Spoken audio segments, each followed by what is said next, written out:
When you Google Gen Z, you probably see a lot of TikTok compilations, Gen Z versus millennial comparisons, and maybe even some 50-plus-year-olds talking about how Gen Z is the worst generation to date and how we're ruining the future.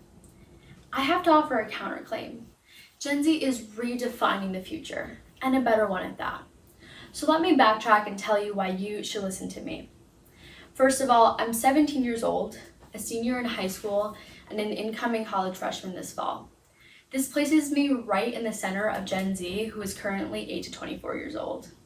Second, I'm the author of the Gen Z book, a book about Gen Z that just came out this month.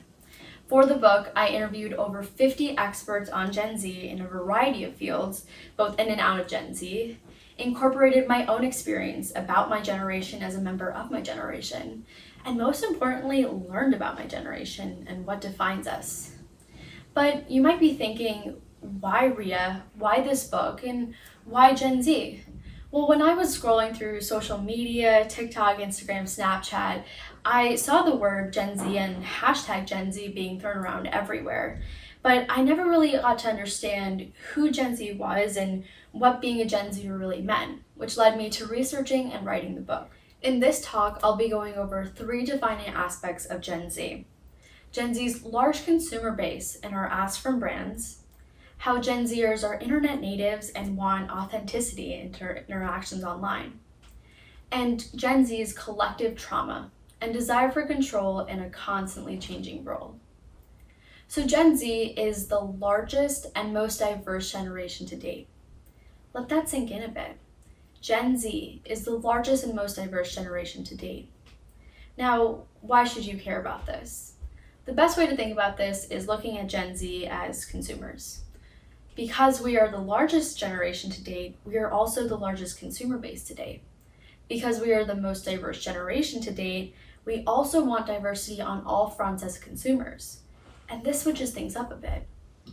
Gen Z is also a more educated consumer and has more specific and tailored interests in mind compared to other generations.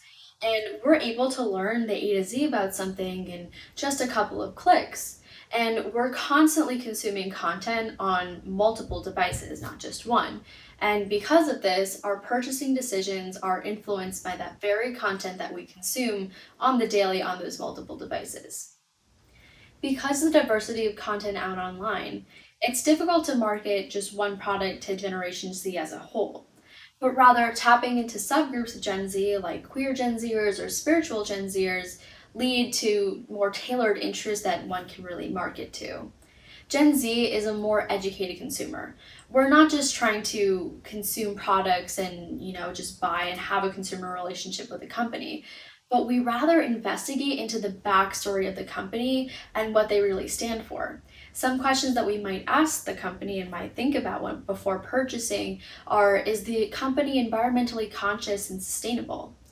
Is the company treating their workers fairly and giving them an ethical living wage? Is the company contributing to the world in any sense? Are they giving a portion of their proceeds to a social good issue or something that they're passionate about and align their backstory with? So the Gen Z mentality isn't about having a consumer relationship with a company, but rather trying to be a supporter of the company and their mission for social good or world advancement. And I realize as a liberal 17-year-old from northern New Jersey, it could seem like I'm painting a relatively unrepresentative and jaded picture of my generation. And I'd like to address that. Of course, there are outliers and exceptions, but as a whole, Gen Zers, both liberal and conservative, are very likely to say yes to a world of social good and world advancement, and we're ready to hear the other side out.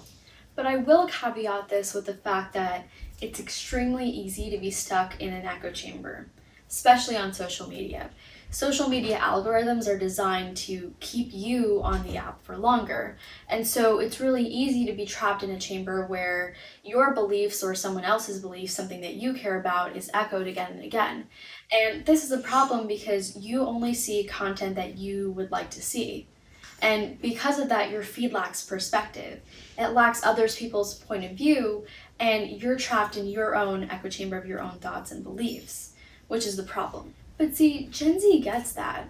We know the problems that we're being faced with as a generation, and we want to learn how to address that.